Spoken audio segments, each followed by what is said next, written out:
Hello friends, welcome back to Viji school cooking. எல்லோரும் எப்படி இருக்கீங்க? சேஃபாக இருக்கீங்களா? இன்றைக்கான குக்கிங் வீடியோவில் ரொம்ப கிறிஸ்பியாக, அதே சமயம் உள்ள ஜூஸியாக, நல்லா சாஃப்டாக ஒரு சிக்கன் 65 ரெசிபி தான் நம்ம பார்க்க போகிறோம். எப்படி ரெஸ்டாரண்ட் ஸ்டைலில் அந்த டேஸ்ட்டை நம்ம வீட்டில் செய்யலாம் அப்படின்னு பார்க்கலாம். இந்த வீடியோ ஃபாலோ பண்ணிங்கன்னா பிகினர்ஸ் கூட ஈஸியாக இந்த சிக்கன் 65 செஞ்சிடலாம். இப்போ வாங்க வீடியோக்குள்ளே போகலாம். நான் ஒரு 1/2 கிலோ சிக்கன் எடுத்திருக்கேன். போன்லெஸ், போன் இருக்கிறது எல்லாமே நீங்கள் கலந்தே எடுத்துக்கலாம், நல்லாவே இருக்கும். பொதுவாக சிக்கன் 65னால் போன்லெஸ் சிக்கன் தான் எடுப்பாங்க. நான் இன்றைக்கி கலந்து ஒரு 1/2 கிலோ எடுத்து நல்லா வாஷ் பண்ணி எடுத்திருக்கேன். இது கூட ஒரு 1/2 கப் அளவுக்கு தயிர் சேர்த்துக்கலாம், ஃப்ரெஷ்ஷான தயிராக.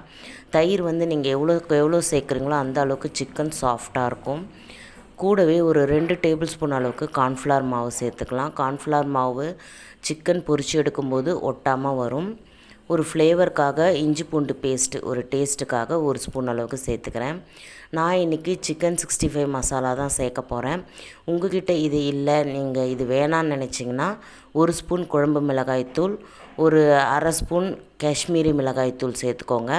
காஷ்மீரி மிளகாய்த்தூள் இல்லைன்னா ஃபுட் கலர் ஏதாவது நீங்கள் ரெட் கலர் சேர்த்துக்கோங்க. கூடவே ஒரு 1/4 ஸ்பூன் அளவுக்கு உப்பு சேர்த்துட்டு நல்லா மிக்ஸ் பண்ணி இதை ஒரு 1 மணி நேரம் ஊற வைக்கணும். இதை ஒரு 1 ஹவர் நீங்கள் ஊற வச்சுட்டு அதுக்கப்புறமா பொரித்து எடுத்திங்கன்னா ஒட்டாமல் வரும். இப்போ ஸ்டவ் ஆன் பண்ணிவிட்டு கொஞ்சமாக ஆயில் விட்டு ஹீட் பண்ணிக்கோங்க. எண்ணெய் நல்லா ஹீட் ஆனதும் மீடியம் ஃப்ளேமில் வச்சுட்டு நீங்கள் சிக்கன் பீசஸை ஒன்று ஒன்றா போட்டு பொரித்து எடுக்கலாம். ஒரு 4-5 பீஸாகவே போட்டு கம்மியாகவே பொரித்து எடுங்க, அப்போ தான் ஒட்டாமல் நம்மளுக்கு கிடைக்கும். அடிபாகம் நல்லா வெந்ததும் கலர் சேஞ்ச் ஆனதும் திருப்பி போட்டு நல்லா ஃப்ரை பண்ணிக்கோங்க. அவ்வளோதான் ஃப்ரெண்ட்ஸ், நம்மளுடைய ரெஸ்டாரண்ட் ஸ்டைல் சிக்கன் 65 சூப்பராக ரெடி ஆகிடுச்சு.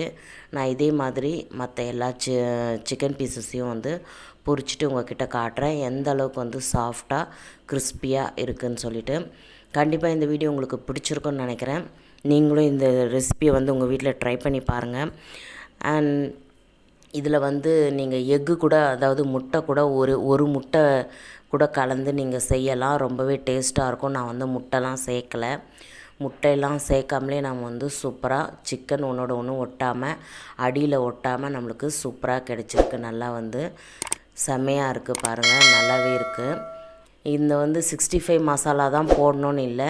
நான் சொன்ன மாதிரி 65 மசாலா உங்களுக்கு வேணான்னு நீங்கள் நினச்சிங்கன்னா 1 ஸ்பூன் குழம்பு மிளகாய்த்தூள், ஒரு 1/2 ஸ்பூன் அளவுக்கு காஷ்மீரி மிளகாய்த்தூள் சேர்த்துக்கோங்க. அதுவும் சூப்பராக வரும்.